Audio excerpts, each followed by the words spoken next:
Hello, everyone. My name is Andreas Diaz.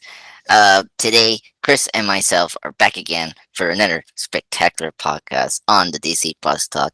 Of course, we're discussing two movies in the DC film. One successful, and then the other that is not successful. Of course, we're discussing Green Lantern, the 2011 film.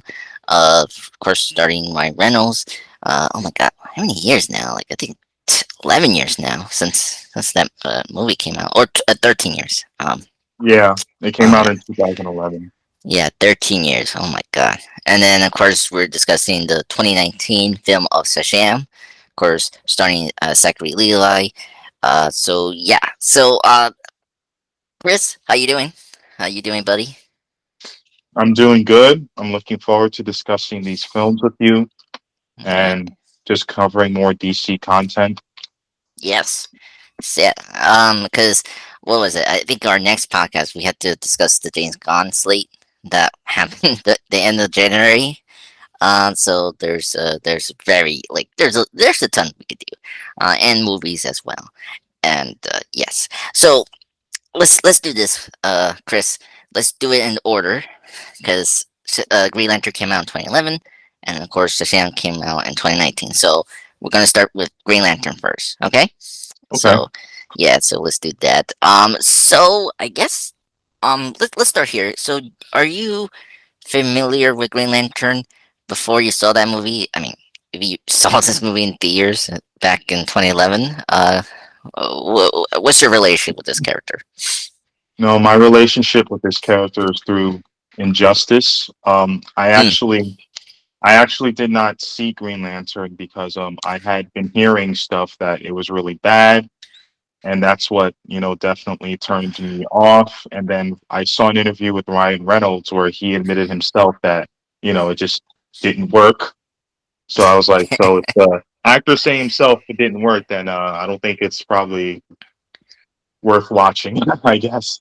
But my relationship with him is through Injustice and playing as his character. I think chapter 5 of Injustice, and he was very crucial to that storyline. Um, And that's my Injustice 2. relationship. Yes, and that's my relationship with him. Okay. Do you have a favorite Lantern? I mean, it's not only Hal Jordan. I mean, there's like multiple of those. Yeah, I I like both John Stewart and Hal Jordan. cool, cool. Yeah. So yeah, yeah. Oh man, like it's crazy. Like I'm not a huge Green Lantern fan, but Mm. of course, my first exposure of a Green Lantern was in the Animation universe, the DC AU, DC Animation universe, with the Bruce Timm and Paul Dini creative team, and of course in the Justice League Unlimited, John Stewart was the main Green Lantern there, and John Stewart is my personal favorite Green Lantern, and moving into like trivia and all that, like before this movie was like official, like John Stewart was like around in the film production process of being the lead, and then he was also Mhm. going to be the lead for the unproduced. I don't know, you know this movie, but the unproduced George Miller Justice League Mortal film. And Okay. yeah, and he was going to be played by Common. Um, so Common. yeah, yeah. I can see Wow. that. Yeah, yeah. So unfortunately, yeah, that didn't happen for obviously reasons. But Yeah. yes, yeah, yeah. Uh, so like you, I saw this movie in theaters. I think I saw this with my mom and dad, and then it was like, you know, I don't think I had any words. It was like okay, it wasn't like Okay. Thor or X Men First Class. That was like the week Mhm. of this movie, and then it wasn't even good as Captain America: First Avenger in July. So, but yeah, let me say this out loud. I think this movie is not good, but I Okay. don't think it is as bad as people are saying. Yes, there's Okay. things that you can, you know, can, can you know, c- um, critique aspects, but I think this film was okay. I mean, it has some cool ideas, but the end of the day, I just feel like the execution was really bad in this film, and I think Okay.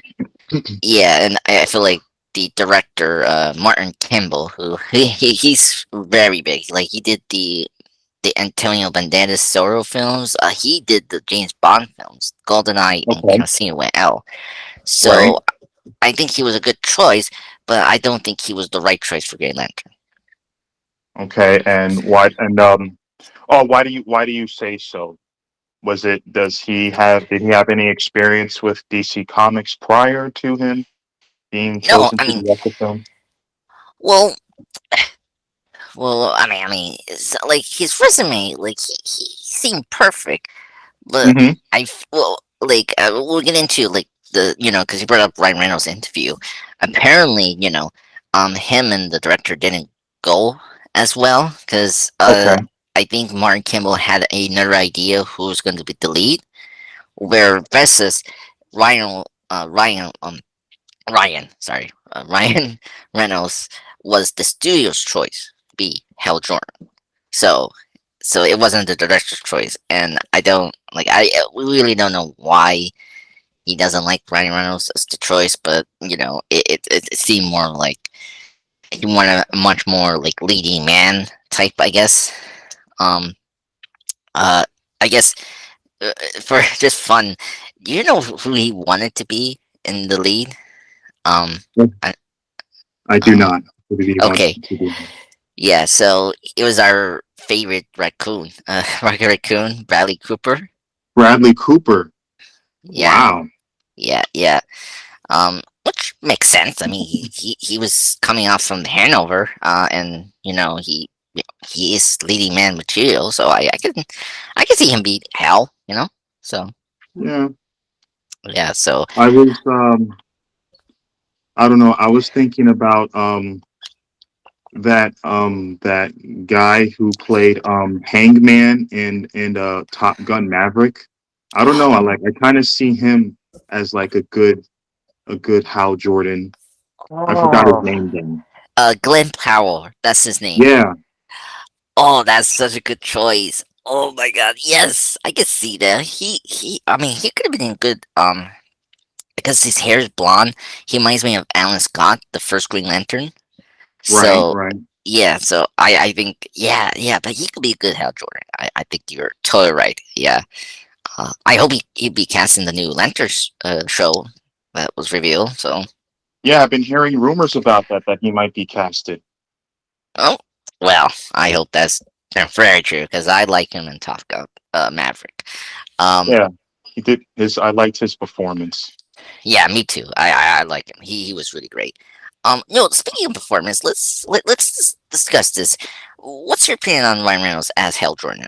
Do you like it? You didn't like it? Like, where you at, Chris, with this performance?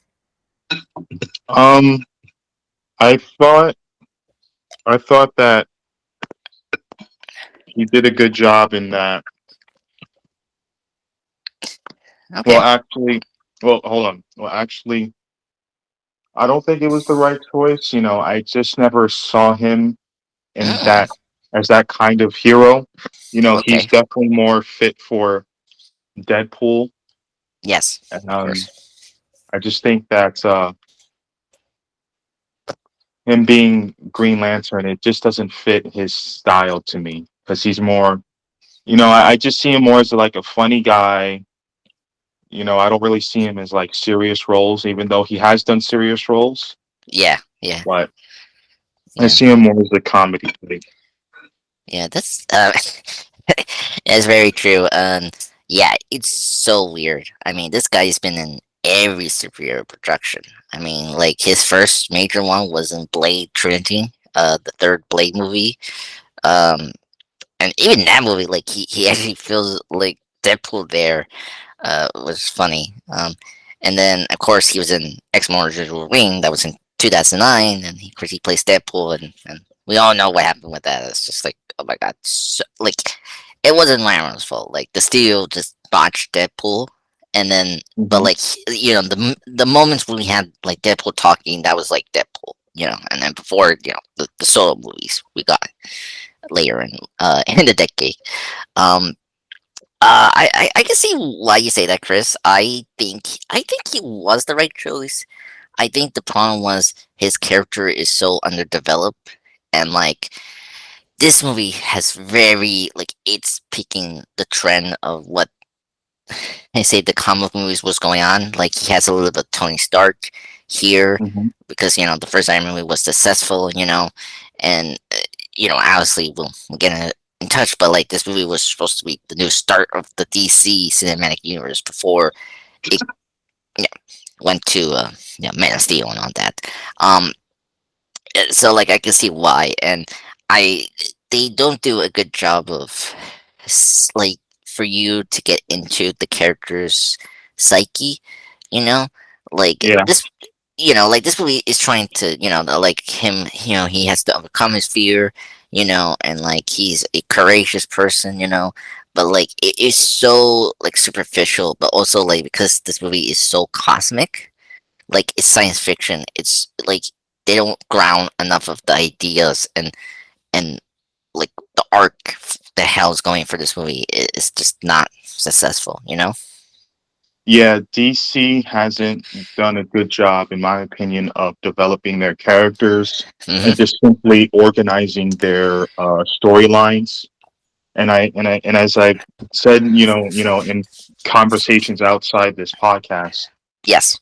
Yeah. I felt that Batman and Superman should have had at least, I don't know, about two solo films to lead up to Batman versus Superman: Dawn of Justice, because I felt Yeah. like Zack Snyder's plans would have come to fruition, and I felt like there would have been a nice set storyline for the DCEU, and we would have seen Zack Snyder and Justice League in theaters, and we would have had Justice League 2 and 3, and it would have been a Yeah. heck of a story. Yeah. I agreed. Um.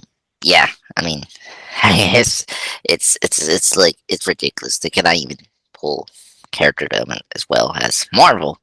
So yeah. And then comparing this to Shazam, I mean Shazam does a great job of Billy Batson as a character and Oh, what he's going through. absolutely. Yeah, I feel related to him in a sense that you know he was a kid that dealt with like being alone and being isolated and trying to like find himself, and that's what I faced myself. Hmm. um so I can definitely relate to him, just trying to like in terms of trying to find your place in the world and what your purpose in life is. Yeah. Yeah. I agree. Mhm. Yeah. Oh my god, it's crazy. Yeah, and I mean, I I mean, there's a lot to say about this movie. I mean, it's just all over the place. Actually, I mentioned Thor. This movie has Mhm. similar problems. I mean, well, this is far worse than what the first two Thor films have because this movie struggles to be this sort of police space cop film, right? Mhm.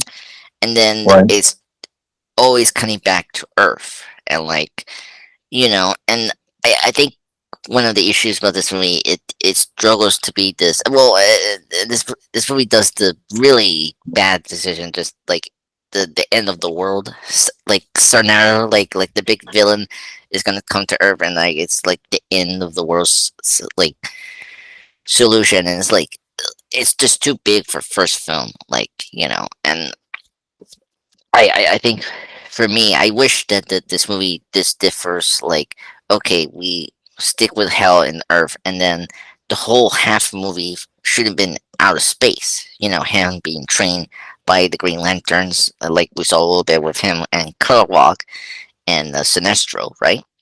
And then he has to face parallax in space and all that. But I feel like just jumping back and forth from space and then Earth is just very jarring, and like because for me the Earth scenes are like not spectacular. Despite I like the villain, the Hector Hammond. I really like him as a villain, but I don't know. It just jumbles too much, and we gotten better with cosmic films, in outer space. I think you know Guardians of the Galaxy did very well, and then Definitely Marvel has, yeah, but yeah, well, yeah, Marvel has, but I mean, DC hasn't gone as far with scientific like cosmic stuff yet, and that's so annoying. So, but what do you think your opinion on how they handle space and Earth things? Like, you think is this really as bad as Thor, or like it's really worse? What do you think?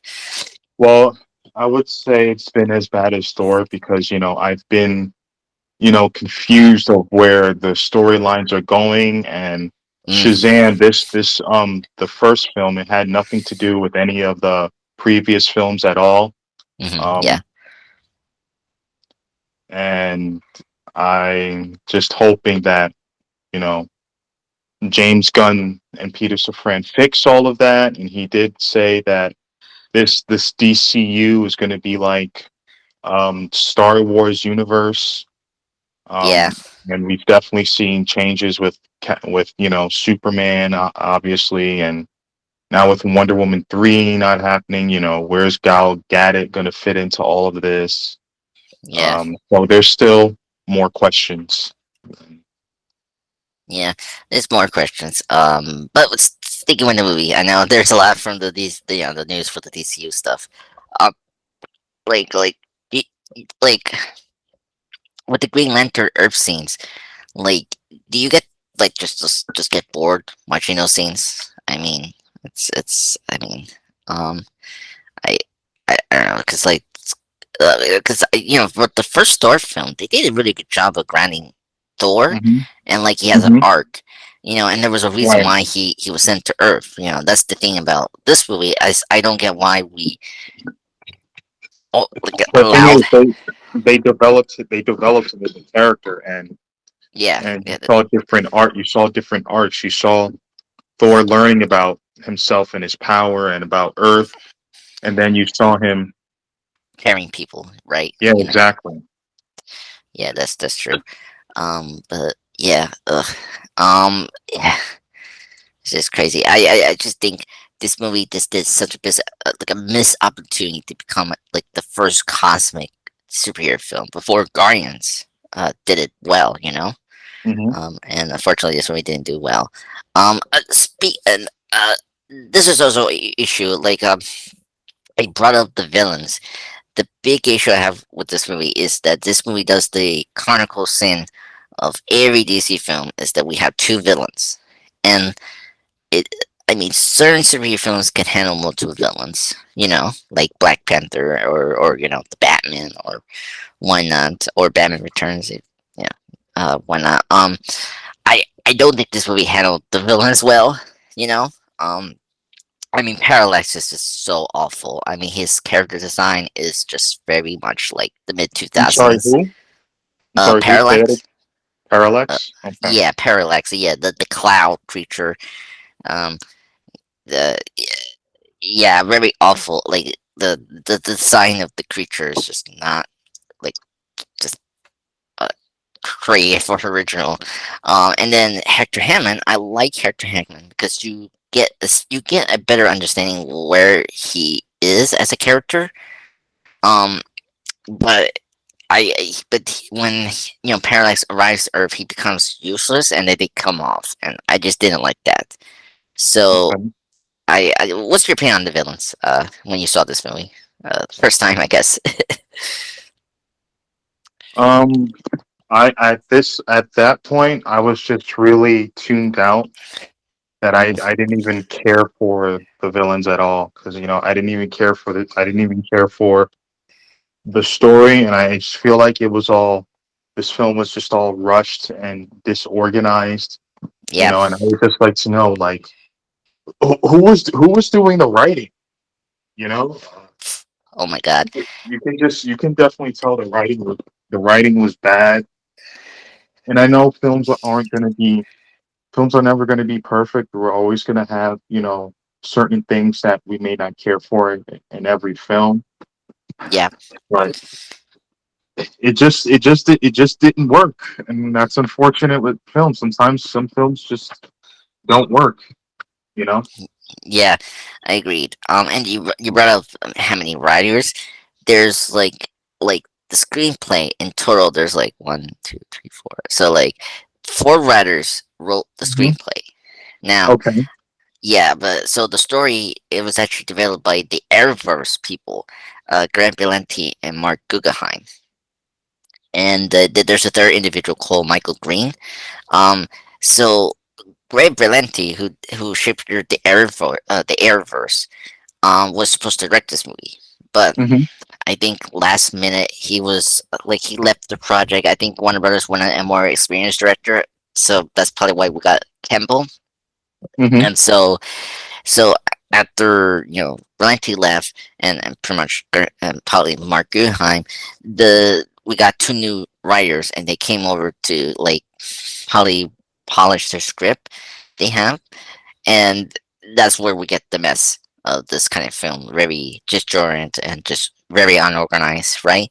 And Hmm. so I think that was the issue um, with that. But also, I think it's also the issue of Warner Brothers rushing the project because it Yep. feels like a TV movie. It doesn't Yeah. even feel like a big summer blockbuster. I mean the Yeah. action scene, yeah, like the action scenes are awful.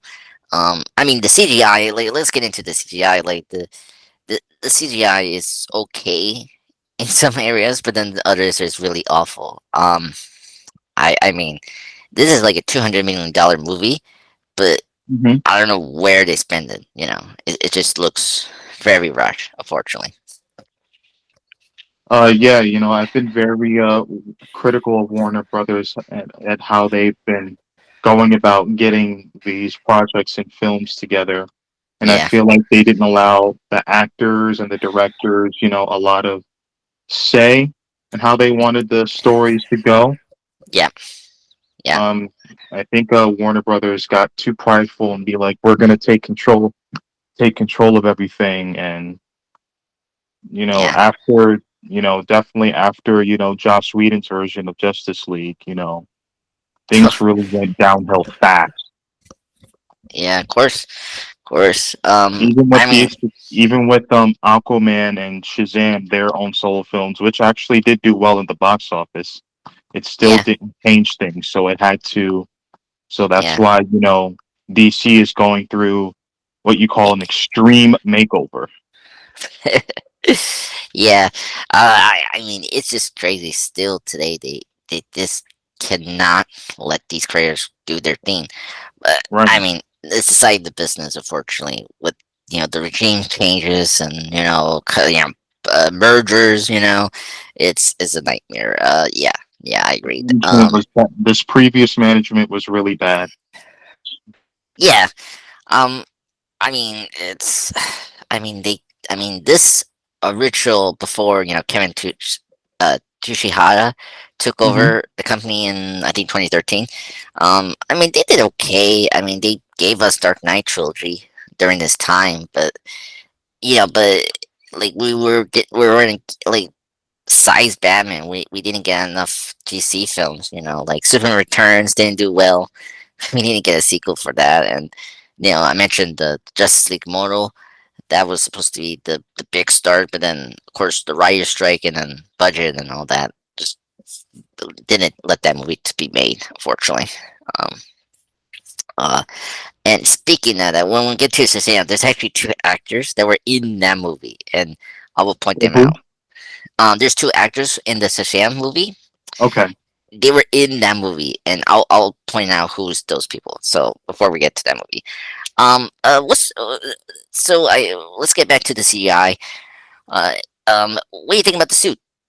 Um, I mean, I like the idea of being like an energy kind of Hmm. suit. Like, I don't mind that. That's actually creative. But the Hmm. way it looks in the film, it just looks so bad, and it's like very weird. What's your opinion on the suit in this film? Yeah, I wasn't feeling the vibe with the suit at all. It was nothing to me. It didn't really suit. It didn't really suit. The way it looks in the comics. Yeah, Um, and it didn't suit. It didn't definitely didn't look like what his suit looks like. In the Injustice games. Like I didn't get that green that green vibe, and you know I'm just now thinking about that little reference Reynolds made in Deadpool. Deadpool when he was like, "Please don't put me in a and suit that's green or animated." I was like, yeah, "Okay, yeah." I didn't catch that the first time, but when I saw it again, I was like, "Okay." He was making a reference to Green Lantern. Green Lantern. It was like, Oh my god. and I laughed even harder than I did the first time. Oh my god. Yeah. Him just jabbing this movie is so funny, and I mean Yeah, Deadpool yeah, too. exactly. That's how you And know it was bad. yeah, exactly. And when he stopped him, like stopped Ryan Reynolds to make the movie and just shot him in the head, it's just so funny, and it's just oh my god, it's just pure perfect meta stabbing of this movie, and it's just oh my god, yeah. Yeah, I mean you're right. I mean, like they could have gone some direction with Green Lantern with the suit. I mean, like you mentioned the Injustice. Yeah, I like the Injustice suit, especially Injustice Two. I like the Green Lantern suit there. That's pretty cool. But yeah, ugh, oh my god. Um, yeah, and then what else? Oh, the supporting cast. I mean, we got Ryan Reynolds' wife here, Blake Lively, who plays To be Carol. honest, I don't even Yeah. know. I don't even know any of the other actors besides Ryan Reynolds. Oh my god, that is so funny because the friend who's Hal's friend. Um, Hmm. do you recognize him? No, not at all. Oh my god, that's Taika Waititi, buddy. He's in this movie. Wait, Uh, wait. yeah, Tina Kureta? yeah, Taika Waititi, the director Oh, of the Taika two. Waititi. Oh, wow. Who was he? Who was he? Okay, so he's the friend. Here. I don't know if you remember the name, but he's named Thomas Kambu or uh, come on. That's the friend with the glasses. Do you see him a couple times? Um, that's Taka Waititi. He's the best friend of Hal Jordan in the film. Oh, Uh, wow. yeah, he's in that.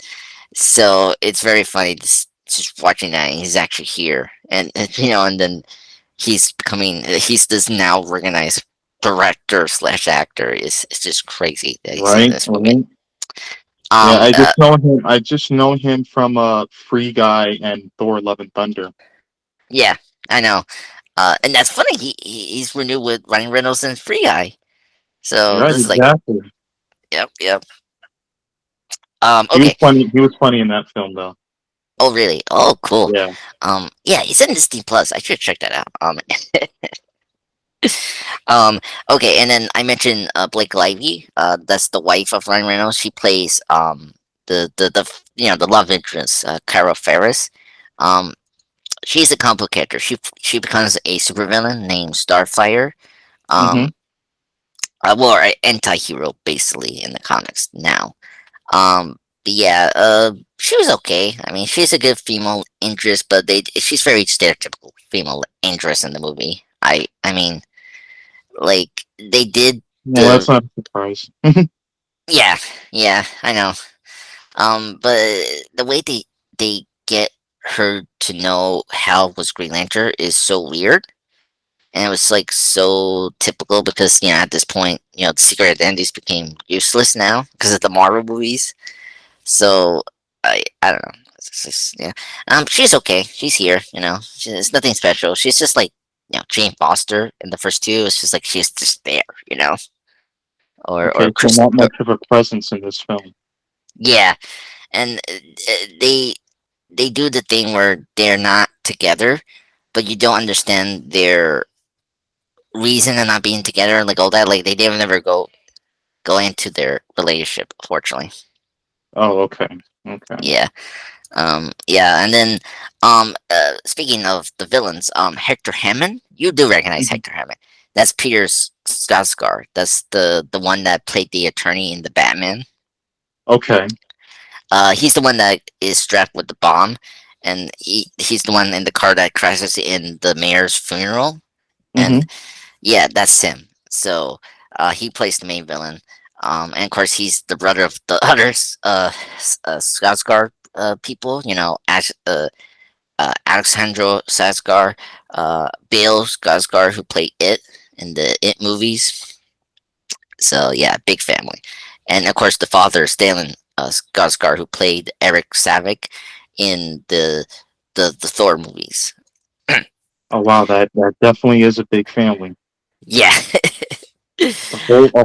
That's a whole Hollywood royal family right there. yeah. Oh my god, they have another brother who pops up in Westworld season 2. I didn't know. So yeah, very funny. Oh, have you seen that show Westworld? No, not yet. I just see reviews and breakdowns and Well, I all can that. tell you. I mean, I can tell you for sure that there's like a lot of like nude people in that show. I mean, I haven't seen it, but I know that there's a lot of Yeah, like, yeah. full frontal nudity. I mean, that's typical with HBO, right? Oh yeah, yeah, HBO is something else, aren't they? Yeah, exactly. Okay, so then of course Sinestro. So speaking of Shazam, Mark Strong plays Sinestro. So Yep. and yep, and of course, I didn't see him in a yellow suit at all, and that was very disappointing. did you see the post credit scene?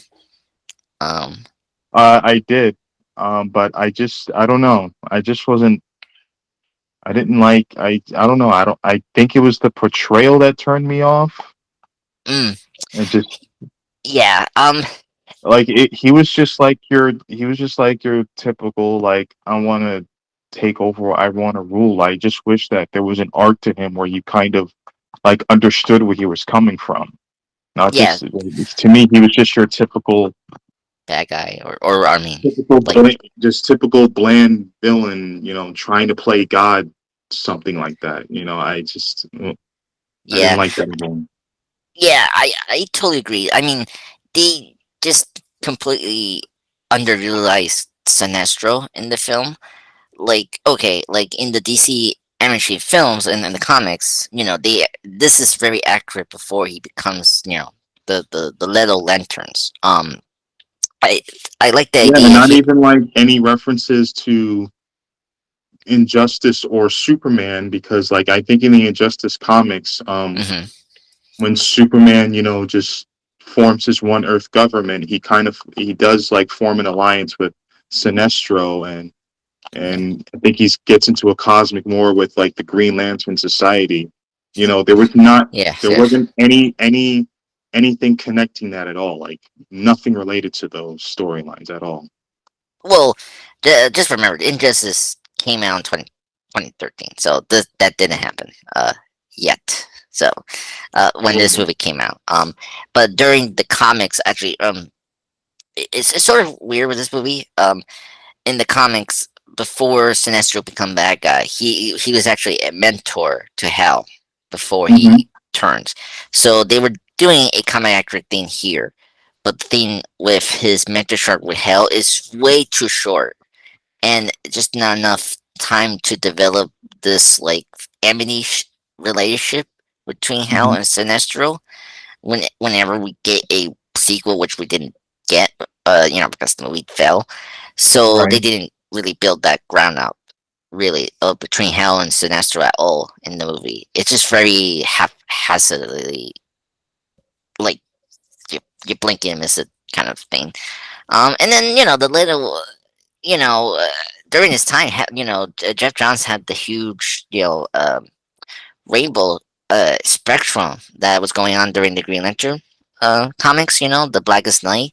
We had the blue lanterns now, and then the orange, the red lanterns. At this time when the movie was coming out, like because Green Lantern became so popular at around 2007 and 2008, and this movie just feels like they don't really put a lot of the new modern stuff that about Green Lantern. Hmm. uh yeah, so yeah, Sinestro was very disappointed, and that post credit scene is so like useless now. I mean, like we're never gonna Oh, get pay off the Sinestro cars and all that. Yeah, exactly. And again, it just goes back to the DCEU not Mm, allowing their creators to have really control over these storylines and yeah, not really and just confusing their fans. And that's what I've been so critical about. And yeah, I really hope that. And now we saw the and now we won't be seeing Black Adam anytime soon. or Shazam, And really. right, well, I mean, we, yeah, we, we really don't know what's going to happen with them too. with So well, yeah, exactly. We still have Fury of the Gods coming. I think it's going to do well. Megan yeah, Good had saw it, and she said it was really funny. She said it was really good. So I'm yeah, confident there. As far as Black Adam, it's crazy how The Rock, he was casted, way before the movie even went into production. And he was yeah. casted, I think, sometime around 2008, I believe. He fought I for mean, 2007. I think that's what they say. 2007. So, Yeah, like, right. And then he it. really, he Well, really fought for that film. He really fought for that film. He put a lot of work into that film, yeah, and yeah. then he Well, did, yeah, and yeah. he put, It's complicated. This I want to stick with the film. Let's not go too far with the DCAU. I know there's a lot of, I mean, mistakes they did, and just no plan at all, really. I mean, this is like the 10th year since Man of Steel came out, and we have this universe, and just completely just Jordan and organized, yeah, disorganized. Um, and speaking of shared universe thing, I I'm very surprised. So you don't recognize any actors in this movie, right? no, Um, besides, besides Reynolds. Okay, so that's yes, funny because okay, let me go to this next one. Amanda Waller was in this movie. I'm surprised you didn't recognize that. Um, I didn't, I yeah, Amanda did. Waller is in this movie, and you know who plays her? Uh, freaking Angeli Bassett plays her in this movie. She plays Amanda Waller. Yes, and that's such a great casting for Amanda Waller. I love Angela Bassett. Oh my god, yeah, yeah, I that's would, her. she does make a good Amanda Waller. I mean, don't get me wrong, I love Viola Davis, but definitely Yeah, I know. Angela Bassett's got to be up there. Oh yeah. So she's here. That's like a clearly average like setup for a universe, maybe. Yeah. Again, I mean, just completely useless. I mean, under the ice in this film, you know. And with because Waller is with the senator, that's the father of Hector Hammond, the main villain, in Earth. He's played by Tim Robinson, who's the famous actor for Mystic River, and he's actually in Howard the Duck and all that. Um, or he's mostly famous for Andy, uh, play Andy from the Shawshank Redemption, the Hmm. Stephen King movie, that's directed by Frank Darabont. So he plays the senator, and then getting into and Parallax is voiced by Clancy Brown, who is famous for voicing Lex Luthor in the Superman animation series. And then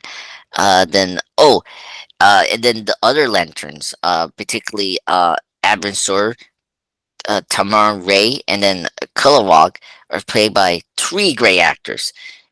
Ebon Sor, the lantern that gives the ring to Hell, he's played by Aquaman's father, um, Timon Morris. Hmm. So he's in this movie before he plays Aquaman's father in the Aquaman movies. And then Tama Ray is played by Jeffrey Rush. He's that very English actor that you saw. He's one that like the one that takes Hell to the journey to Oda, the planet Hmm. the Green Lantern station at. Right. And then Kilowog is played by another great actor I love, and he's perfect. Michael Clark Duncan plays Kilowog. Oh, Uh, rest in peace to him. yes, and he's so perfect for Kilowog, and I hate that we didn't use him right. Oh my god, yeah. So that's the cast. I mean, very stacked cast, and I mean, uh, you know, like you see here, like everyone gets a short shift in this movie. Like they don't get enough development. They are not, Yeah, that's you know, really sad. yeah, And and even if you have a good cast, that doesn't guarantee the movie's going to do well. I mean, exactly. So if the storyline or the execution is weak, it doesn't matter who the cast is, the movie won't do well. yeah, Regardless. yeah. No, I agree. I mean, it's just crazy. They this is like a great cast for a superhero movie. Like, I mean, this is a really organized cast. I mean, for 2011, I mean, it's up there for Captain America or Thor, maybe. But Hmm. excuse me, but yeah, it's just the cast didn't help save this movie. So, and that's really sad. Excuse me. Okay, Well, you're excused. yeah. Okay, so let's see what else we need to cover. I mean, oh, here. So apparently, in my notes, the director say he heavily criticized the studio for hacking the film to pieces during the editing process. That's the thing. This also has like a director's cut, or like they have additional scenes they put back, and I saw a little bit of So it. Green Lantern? Yeah, and it's Okay. okay. It's nothing special, really. It doesn't add to the film story or improves it, really. So it's yeah. Mm. So because he claims with the omission of the alternate enormous elements that could have made the film stronger. That's what. So like again, Warner Brothers doing the same thing what they did with Hmm. Batman v Superman and the Yeah, Suicide not Squad. allowing creative control. Exactly. Yeah. Okay. What else? Uh. What else that was kind of interesting. Apparently, Zack Snyder was the first to direct this film. So, but he turned down the offer because he had commitment to Watchmen. Oh, because Uh, at the time he was working on Watchmen. yeah, I mean, because Okay. the Watchmen we commit to 2007 before the '09 release, Oh, which right. makes sense. Okay. Yeah, it makes sense. Yeah, and the thing also, what else? I think I think that's really it. Um, I oh my god, this is funny. Apparently Eddie Murphy was considered to play Jon Stewart, in the film, but this character was only cut from the script. So, John Stewart. So, was there an actor casted for John Stewart at that time, or not yet? Not yet. I mean, uh, I I like because Green Lantern is not a one person taking the role, Hmm. because we have multiple lanterns, right? Hmm. I mean, the idea of having another lantern in the film makes sense, but it feels like they never committed to that because it was just like because you have to be cautious with how many characters you have in your film, you know, Right. because sometimes you're gonna lose sight sometimes for these characters, or they're gonna be underutilized in the film, you Yeah, know. you definitely don't want to have too many characters in a film. I mean, it's important that each character has its own arc, but Yeah, at the end of the day, you have to focus on the main character because the main character is yeah, the the point one. first priority in telling the story. Yeah, exactly. Um, but I mean, again, I'm not opposed to that because you're gonna have like we seen dual protagonists. Like Lethal Hmm. Weapon did it well, and Yeah, and I mean, Rush Hour, I guess. Rush Hour. Well, Rush Hour. Yeah, absolutely. yeah. So I mean, like I mentioned the Space Cop film. Like you can have a buddy cop film for Green Lantern, and that makes a whole lot of sense. I think the problem with this is this movie didn't took a lot of risk, and just like a lot of it plays safe, unfortunately. Yeah, that's why. honestly, as I've thought about it more, I'm actually kind of glad that this coming Green Lantern will be um in a series, and at least Yeah, I'll get to see him on TV, and I have faith that his character will be his character story will be properly told, and you yeah, know and as far as his personality and his mannerisms, that will be portrayed more accurately. yeah, It certainly wasn't, in my opinion, with uh Ryan Reynolds Green Lantern. yeah, yeah. I agreed. Yeah. I mean, I think every comic book character can work on TV. Um, I mean, it's just a better format to expand more stories you want to see in the screen, and give the supporting characters more development than they usually get in movies. Um, yeah, I think I prefer the Green Lantern to have a show than a movie because it's just way too much for Green Lantern to do Yeah, because there's there's a lot of stories to tell with that character. yeah, and characters too. A lot of people. I mean, besides the main players, people like the other lanterns they're supporting, like Kilowog. I mean, Kilowog is the well-known one. But yeah, not a good start. I mean, and it's just sad that Warner Bros. Just took so long to just get like a new project off the ground. Like I mean, this movie, yeah, the movie didn't work, but like I think there was always a chance to get a new one in 5 years um or eight. Like I think that's a good amount of time. Like 8 years after this movie, I think that was gonna. But 13 years, is like 13 years since this movie. We haven't had any luck of like a live action like Green Lantern thing. And speaking of the DCEU, like we were supposed to get one in the Justice League movie, but then of course we Hmm. got short shifted Yeah, again. we were supposed to get one in the Justice League movie. He was supposed to appear in Justice League 2, and the way Yeah, the his appearance went yeah, was exactly. that in the beginning of Justice League 2, this was at this point the the, the nightmare sequence has happened already. Yeah, yeah, Darkseid invading Earth, and Superman being corrupted by the anti-life equation. right. Yeah, It was going to be him, Batman, the Flash, a torn up Cyborg, and Deadshot, and they were all going to team together to you know, undo the nightmare sequence. So yeah, yeah. we were supposed to see Green Lantern, and then Martian Manhunter was supposed to be revealed in Justice League 3 instead of Zack Snyder's version of Justice League, the first Yeah, one. yeah, I agree. Yeah, well, and that makes sense because he had a movie schedule too. That's like that was supposed to be the main. After the whole the situation with Zack and the Justice League movie, we didn't get a Green Lantern movie, and so like just again we got short shift with Green Lantern. Yeah, so my God, and we were supposed to get John Stewart.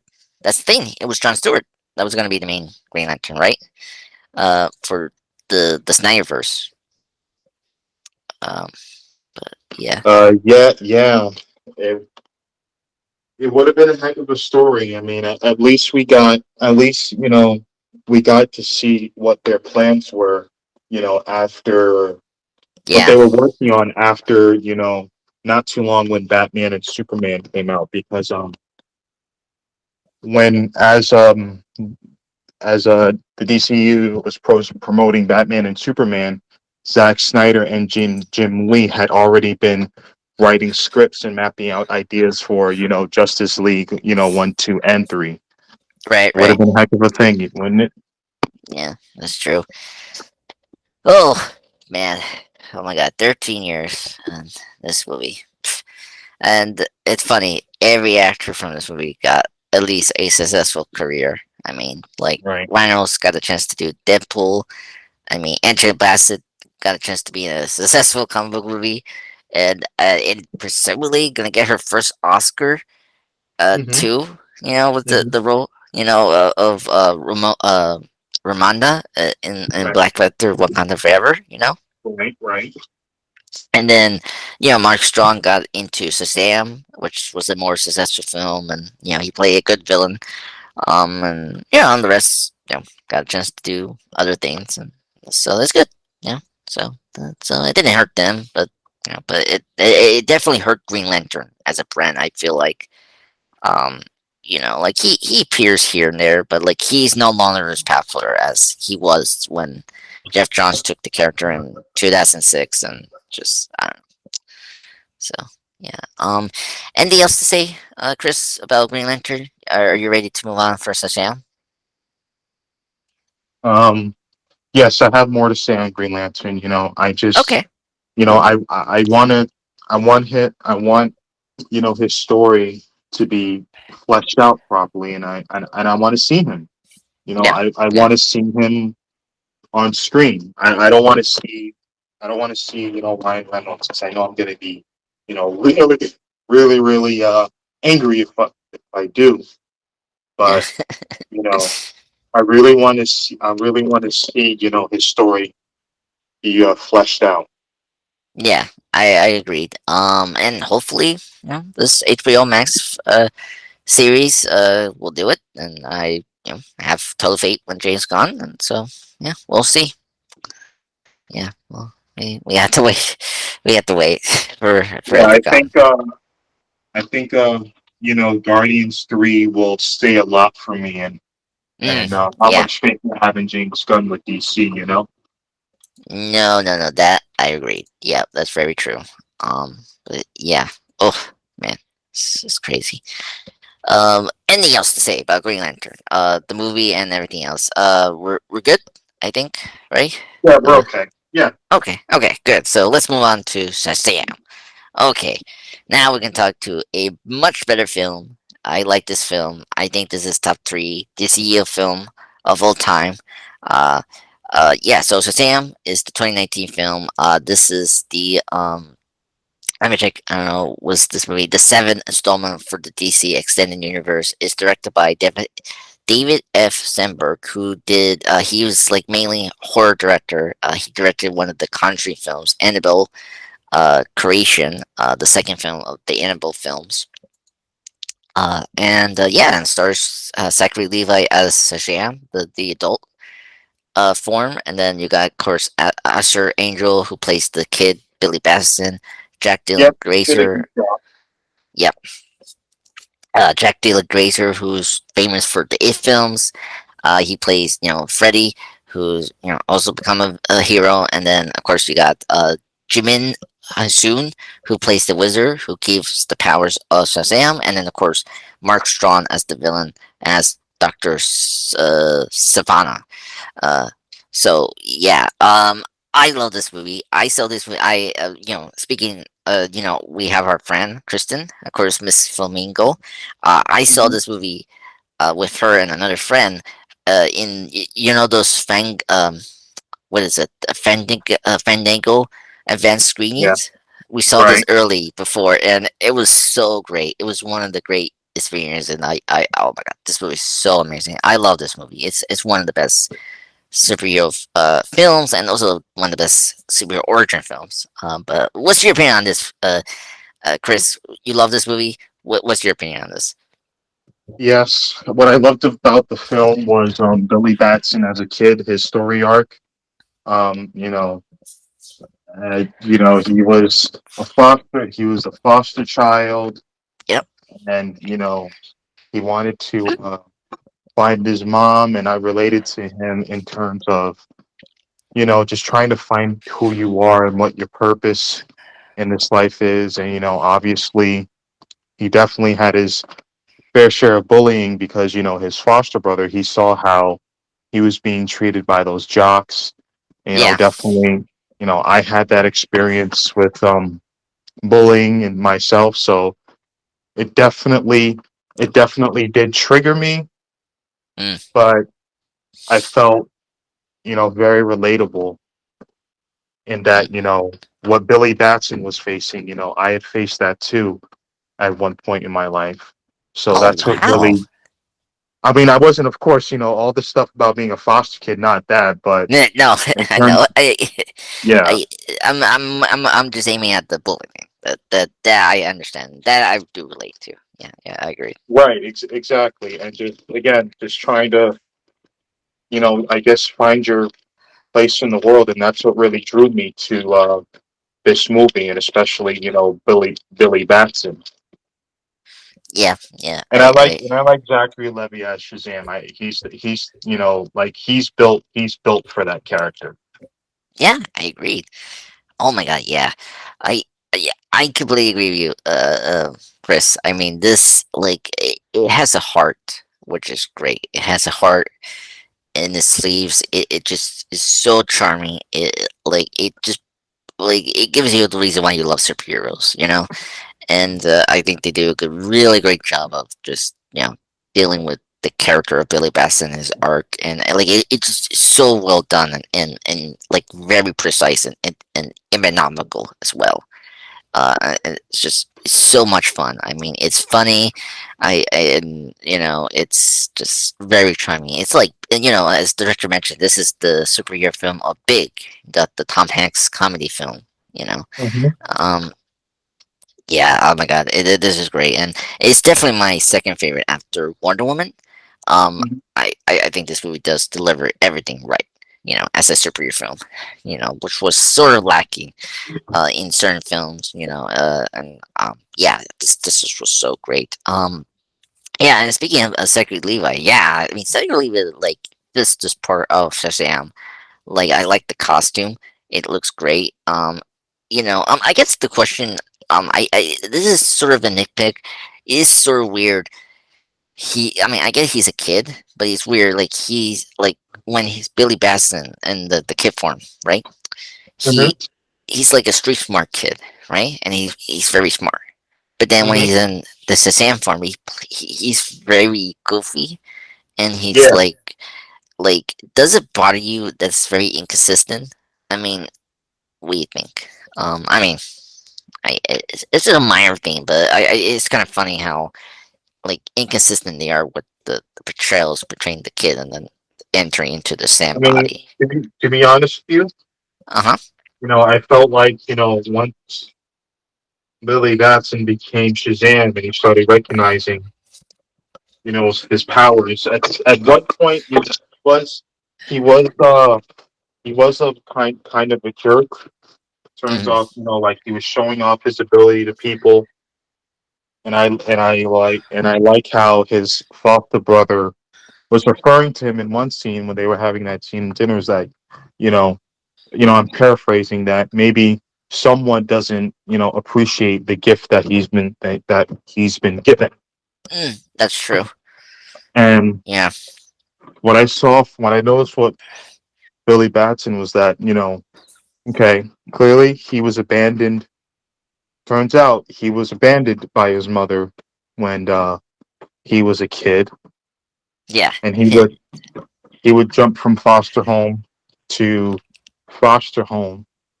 So, and remember in that beginning scene where he said to Darla, like, listen, you're not really my sister, and you can see Yeah. how that hurt her feelings. Yeah. And so, he was a jerk in that he really wasn't considerate of, other people's feelings. And That's usually, true.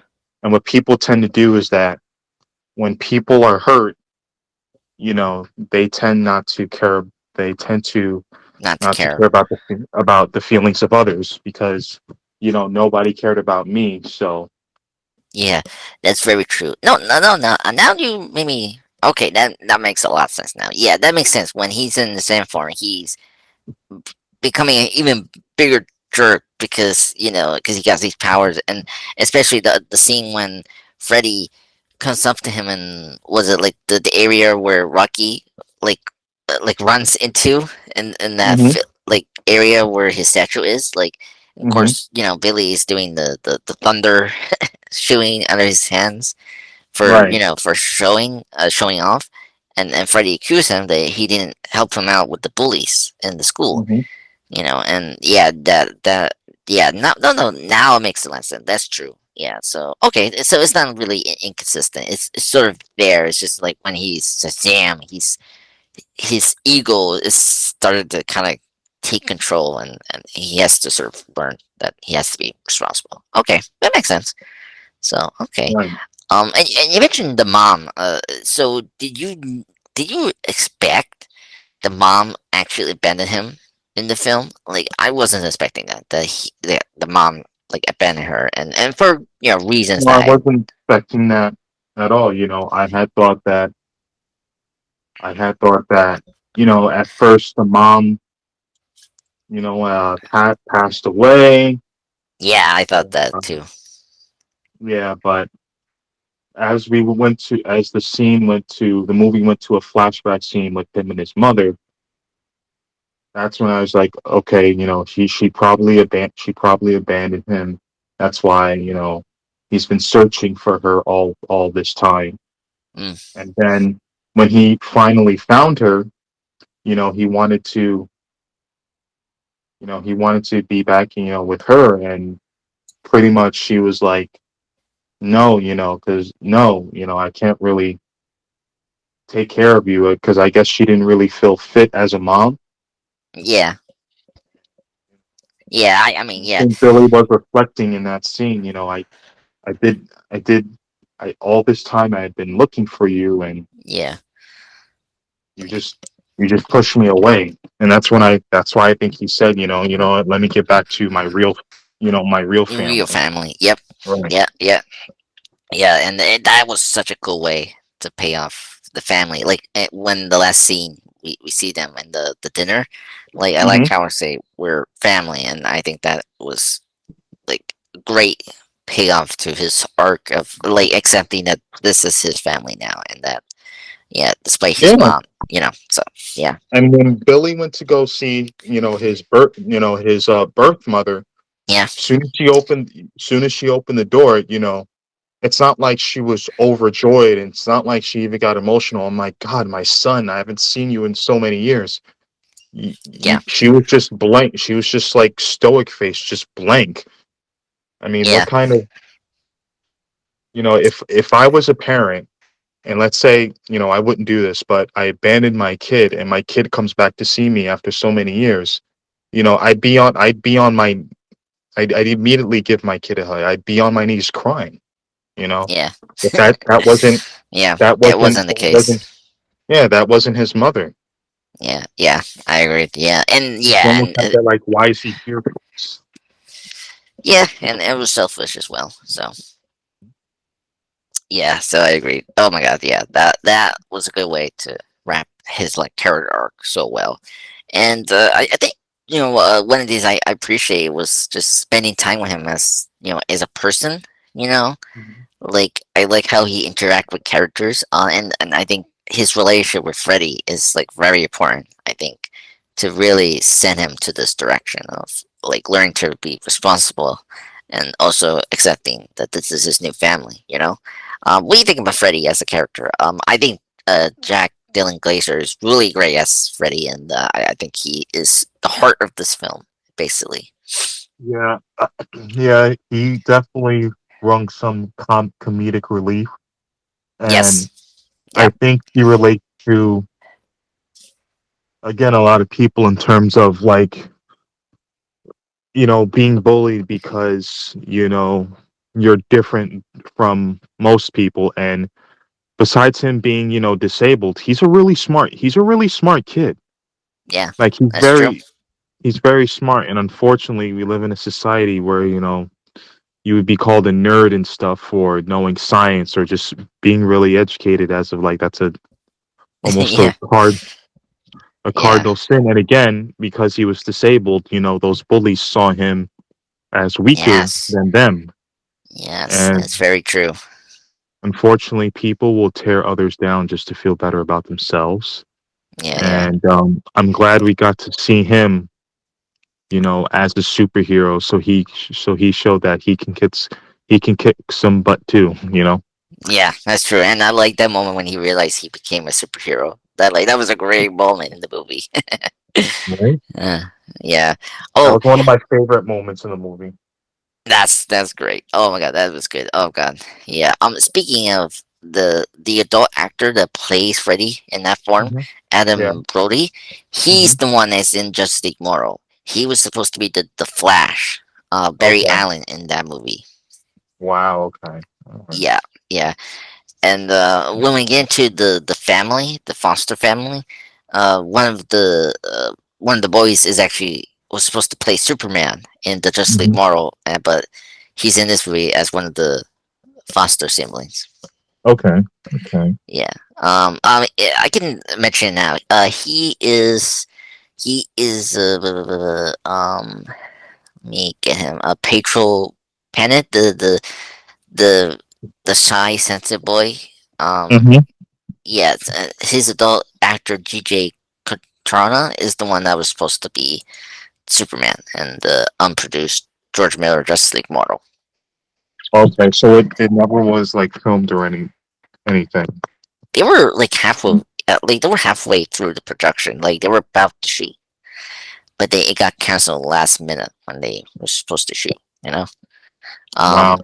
Yeah. There's Yeah. a like a yeah, yeah, it's crazy. I maybe should send you like links to this. Like, Hmm. it's very fascinating. It's like Superman Lives, the Tim Burton film that Yeah. did not get made. It's like that, and there's actually a documentary as well that's is going through this movie as well. The Justice League Marvel. Um, yeah. Anyway. Yeah. So we got two of them here. And speaking of the Foster family, I dug the Foster family. I mean, I love the was it oh my god, Darla, Uh-huh. the young Oh yeah, sister. Darla. Yeah, she's cute. I love that. Oh my god, she had one of my favorite scenes in this movie when she's like saving the people and she sees Santa Claus and she's telling Mhm. her like the present and all that. That's so funny. Oh my god. Oh my god. Oh Oh, sorry, what were you gonna say? yeah, I just read something from Gunverse. Oh, I'm really? sorry. Yeah, it says only a total of 512,512,000 DC fans tuned into the final premiere of The Flash season 9 episode 1 on the CW network. Hmm. Interesting. Uh, Yeah, it had a zero point 0.1 rating. And when I see that I was like, is it that bad? you know? I mean, uh, I mean, let's stick with the Shazam. I mean, right now with the Flash, I mean, ratings has become like useless now with Hmm. TV, so Right. it's a little weird, but yeah. Ooh, I don't know. I mean, I still need to I need to see that premiere, but anyway, um, but yeah, yeah. So I love Dolores. I think she's a great character. I also love the running gag that she cannot keep secrets. Uh, I thought that was really funny. But oh, yeah, and yeah. did you know that Black Adam was actually supposed to be in Shazam? They were planning to bring him on Shazam. Yes. So let's get into that. Yeah. So before this movie got made, because the Rock's company, the Seven The Bucks $7. projection. Yeah. Yeah. Weird projection name, but whatever. Uh, The Rock was supposed to you know, uh supposed to be in this movie. Black Adam was supposed to be the main villain for this movie, but Yep. some reason around 20 uh, before this movie was going to probably get into production, like he decided to just make it his the own solo film. And the weird thing is, they set up his the character up. And did you notice something? I did not know this, but there's a continuity area with this movie and Black Adam. So when the wizard explains what Billy's gonna be. He showed, the this hologram magic of Shazam becoming, how you say, Black Adam becoming Black Adam, and he's the one that released the Seven Sins. That's the demons in this movie, right?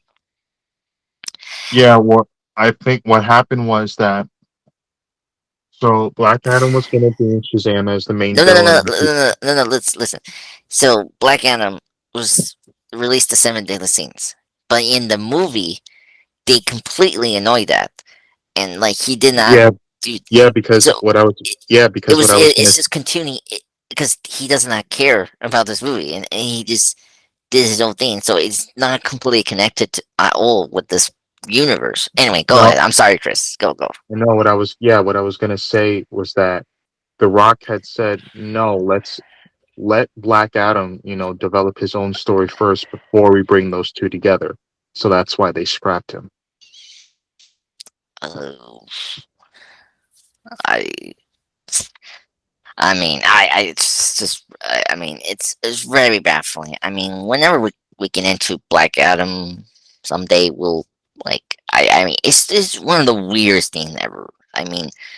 Hmm. Besides, I mean, villains. I mean, Black Adam is the well-known one for Shazam to fight with, and it's Right. just so weird that it's just so weird. I mean, honestly, um, but I yeah, mean, so well, yeah, I mean, it was our first time seeing Shazam too, Shazam as well. So yeah.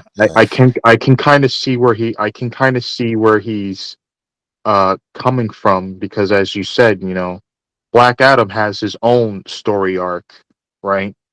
And it wouldn't Yeah. make sense to introduce him to Shazam when we don't even know his own story yet and why those two and how those two meet and why those Yeah, two fight that's each other and true. stuff. Yeah, that's true. I get that. But then the weird part is The Rock, like, because apparently he didn't like this movie. He doesn't like Shazam. So Hmm. if you cut it simply, is like it was never gonna happen. He only cared about just be a superhero, and then he wanted to fight Superman. So Shazam is just a complete afterthought, really. And also, like, this does not connect. Like, I mean, I know the wizard is, Djimon Hounsou is in Black Adam as well, like a quick cameo, Yeah, and yeah, it's a sort of cameo. yeah, but uh, it this movie sort of contradicts to Shazam and what we're giving a little bit of what Black Adam was, but I don't know. Anyway, it happened, and it's one of the huge DCEU mistakes of just not thinking clear to just have Black Adam as the villain, and this is simply it's that. Anyway, um, let's move on. Speaking of villain, the villain we got here is Doctor Thaddeus Sivana, who's played by Mark Strong. I think he's a good villain. I think he's definitely a great DCU villain. I think the DCU villains are very weak. They're so bad. And there's few that are good. And I think Mark Strong's villain here is actually good. I think he's definitely top five in DCU villains. I wish he had more development, but the development we got with this character was enough, and I think he was used well in this film. What do you think, Chris? Well, yeah, as I said, I didn't really, I didn't really like him that much. For Oh me, he wow! was as no, yeah, because I had said earlier, I just felt like he was your typical like I want to I want to take over and I want power for myself type villain, and we've seen that generally in superhero films, and at some point you kind of get tired of that arc. So I just wish that there was an arc to him where you understood him, you understood his motivations, or you kind of agreed with him in certain you know I guess like certain arguments he made for his motivations, but to me it wasn't that at all. It was just your typical. I'm the world did me wrong, so I'm gonna Mm, take yeah. over villain. Like that was just so bland to me. Yeah, that's very true. Yeah, that's what I mean. Like, I wish he had more development because they did a good job of setting him up in the beginning. Like, that's how I like. He was a kid, similar to Billy Batson, and he was like unworthy to be the champion. And like, I think if we did more scenes with him with Billy as a kid and like parallel him to Shazam, I think it could work. Hmm. But yeah, I agree.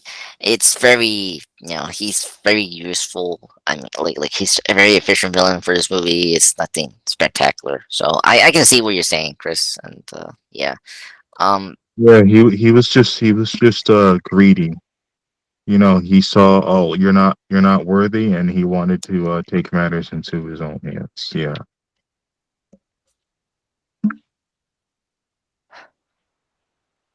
yeah, yeah, yeah. I was blanking. What was I gonna ask you?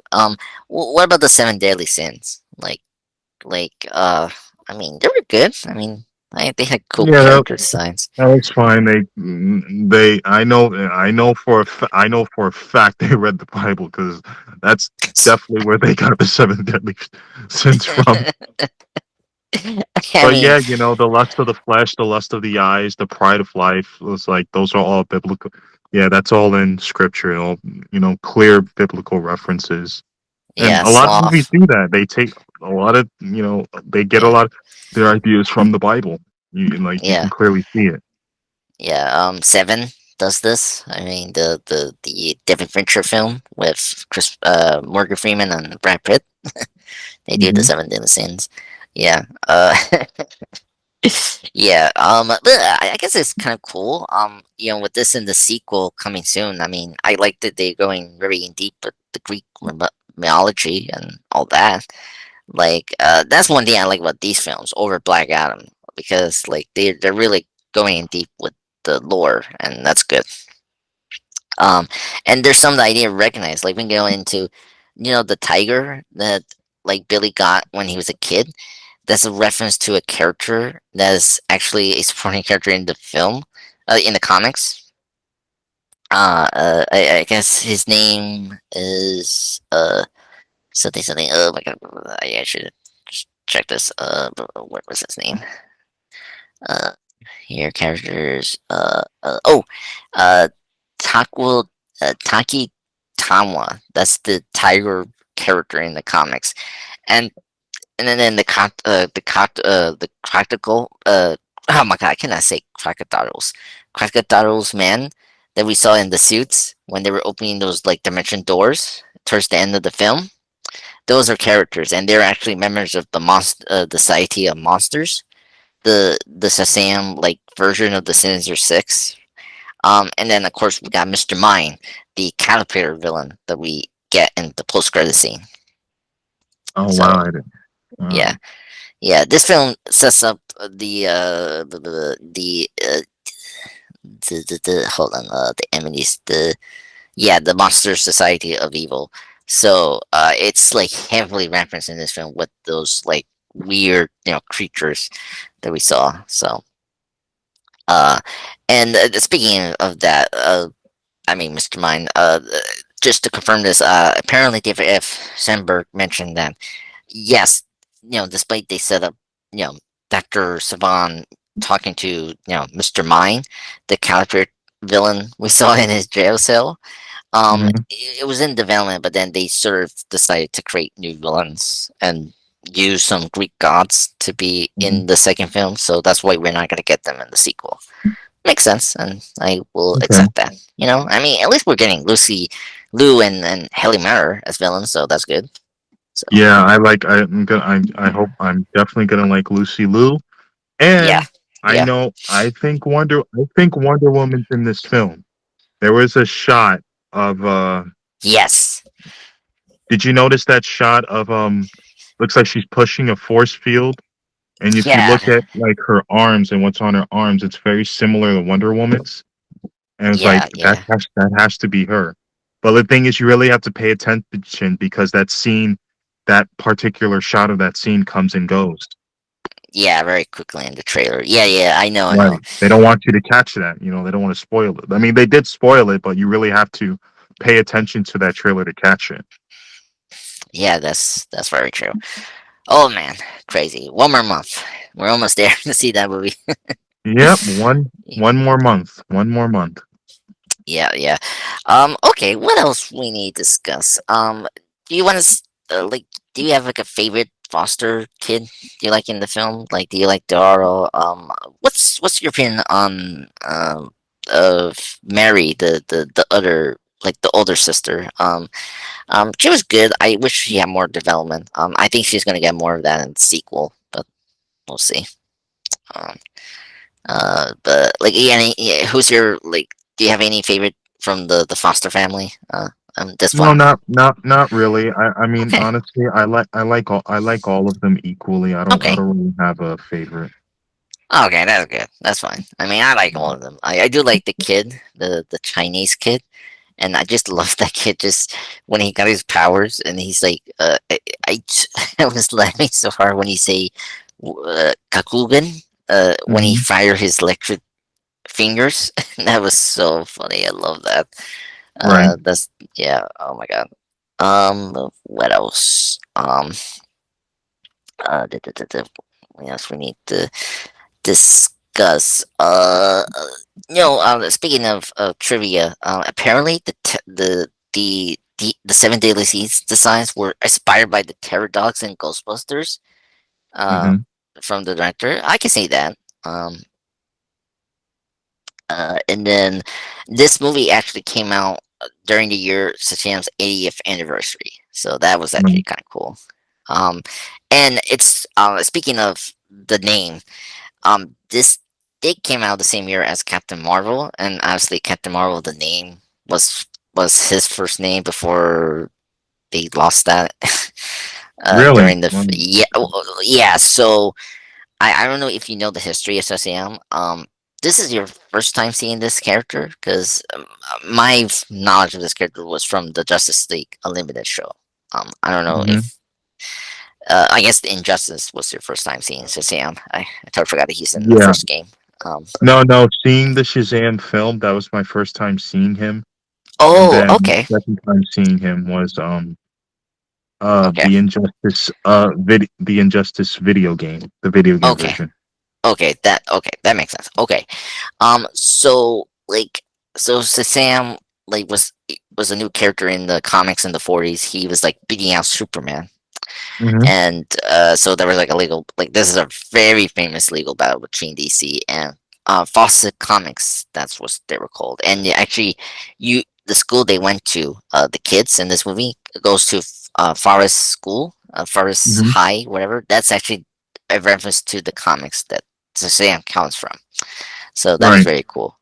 Um, so and originally his name was Captain Marvel and the Marvel family. So that was his original name. But then around I think the 60s or 50s, they apparently they lost the rights to that name, and Marvel got it, and they used that for Marvel, and then to Carol in the 70s. So that's why we have Captain Marvel and Marvel, and then we have here Shazam as the name officially. So Right. and how ironic that they came out the same year, uh, in 2019. So, but yeah, um, yeah. So I mean, it's pretty cool. I mean, is there anything else to say about this movie? I mean, it's so good. I think you know. Yeah. Yeah. It is really good. And I think it did well on its own, but it definitely, I think, had things gone on, I think had things had gone well with Justice League, I felt Mhm. like Shazam could have been that film to really set the DC universe. Mm, But we'll have to wait until June when the Flash comes out. yeah. Um. Man, I don't want to talk too much about it, what's going to be the future for Shazam. Mm, We need to see how the second film does, and we can go from there, really. And I don't know about the Flash. I mean, I think the Flash will boot this franchise. I think the second film will be the last to see these characters. I it I mean, if it does big numbers in the box office, then hmm. they can maybe consider to keep that version of the character, onwards in the new universe, maybe. But Right, right. I, Okay. I'm just curious because this movie, the first one, did okay. I mean, it crossed over 366.1 billion worldwide. Hmm. I mean, it's okay. It's actually pretty actually under budget. So like it actually did successfully under the budget. It was like 80 to 100 million dollar has been confirmed for Warner Brothers, right?